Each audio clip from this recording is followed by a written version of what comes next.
On Monday, conservative network Newsmax agrees to settle a lawsuit and pay $67 million in a defamation case over their bogus 2020 election claims. Despite Newsmax employees knowing that there was no evidence of widespread fraud in the election, they kept pushing the lie and eventually had to pay for it. The same thing happened to Fox News in 2023, who had to pay $787 million in a similar lawsuit. The next day, Nebraska announces its plan for an immigration detention center dubbed the Cornhusker Clink. The name of this detention center follows in the same vein of other new detention centers, such as Alligator Alcatraz, Deportation Depot, and the Speedway Slammer. Around half a dozen protesters sat in the hallway outside the governor's office, with signs that said, "No Nazi Nebraska," and "ICE equals Gestapo."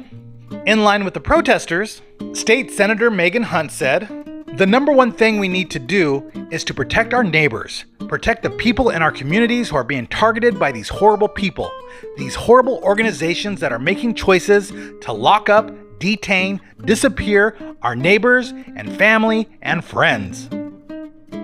Then on Wednesday, the Texas House approves redrawn maps sought by Trump ahead of the 2026 midterm elections. This redistricting would give Texas 5 more winnable seats and increase the probability of maintaining control of the House in Washington after the midterms. The map must now be approved by the Texas Senate, then signed by Governor Greg Abbott.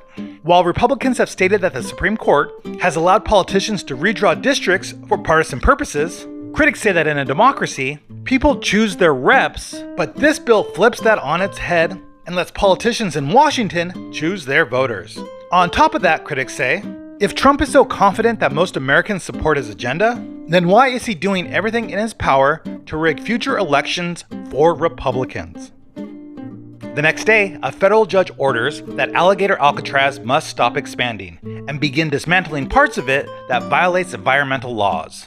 If the detention center can comply with environmental laws, then it might be able to remain open. However, the judge strongly urges the government to consider other locations because there's no reason why it has to be in the Everglades. In response to this ruling, the state of Florida has filed an appeal.